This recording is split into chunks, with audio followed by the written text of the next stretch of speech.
Let's take a look at two numbers, say 36 and 48, and let's find of those the least common multiple. And there's a variety of reasons why we would be interested in the least common multiple of these two numbers. For instance, if I were adding 1 over 36 to 1 over 48, I couldn't just add straight across. I would have to know what the least common multiple is so that I could get an LCD, or a least common denominator, and be able to add from there. And there are other reasons, but for brevity purposes, let's just go with finding the LCD of these numbers so that we can add them. Well, for some numbers, it's kind of easy to do. If I'm looking at numbers like 2 and, I don't know, 9, say, then I can just list factors of, not factors, multiples of 2. So there's 2 and 4 and 6 and 8 and 10 and 12 and 14 and 16 and 18 and 20 and 22 and so on and so forth. And for 9, there's 9 and there's 18 and there's 27 and there's 36 and so on and so forth. Now, I found that, well, since 18 is even, it is a multiple of 2 as well. Now 36 is also a multiple of 2, right? 36 is a multiple of 2, but it's not the least one. The one that's the least common multiple is 18. Well, that's all fine and dandy if you have a number like 18, but when you have a number like 36, it's going to be a little bit more difficult to find the least common multiple. I can't just list multiples of 36 or multiples of 48. So we need another trick. Now, one trick that I like to use is to prime factor these numbers and then see how those factors relate to each other. For instance, we can use the tree. You've all probably done the tree before, and that's a great way to prime factor if you are good enough to look at a factor tree like this and know that 36 is 2 squared times 3 squared. That's great, but the tool that I'm going to use is a little bit different. It might take some getting used to, but I really enjoy it, and I'll show you why I like it. Okay, so when I'm looking at two numbers, when I'm comparing two numbers and I want to factor them, what I'll do is I'll draw this little bar here. This is completely made up, so don't think it means anything specific. But all I'm doing is looking for the smallest prime number that can evenly divide out of both of them. See, both of these are divisible by 3, but 3 is not the smallest prime number that can evenly divide out of these two.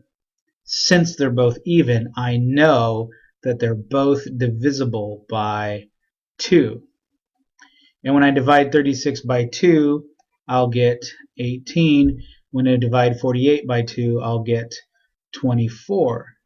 And I continue this process until I am left, both even numbers, divisible by 2, until I am left with nothing more that is divisible between the two numbers, 9 and 12.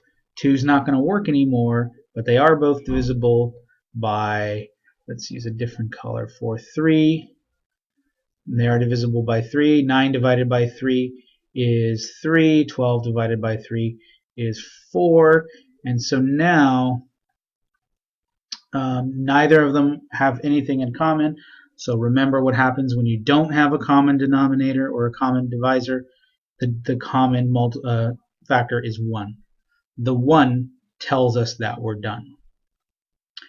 So looking at 36 and 48, here's what I know. I know that they share a common factor. Out here, this is the GCF. The GCF is, in this case, 2 squared times 3, or 4 times, or 12, right? The GCF between these two numbers is 12. Now if I take the GCF and I multiply it by everything that's left over, I will have the least common multiple. So the GCF is 12, and I multiply it by these two numbers left over, which is 12, then my least common multiple is 144. That's the smallest number. Now watch what happens here. In order to get a denominator of 144, I would have to multiply 36 by 4 over 4 to multiply by 1. 1 times 4 is 4. 36 times 4 is 144. Plus, I would have to multiply 48, you guessed it, by that guy there. See, that one multiplies by that one. And so that would be 3 over 3. 3 times 3 is 3 times 1 is 3. 48 times 4 is 144. And so my result would be 7 over 144. Let's suppose I weren't adding a fraction. Let's suppose I were trying to reduce 36 over 48. Well, when I get rid of the greatest common factor, then I'm left with 3 over 4.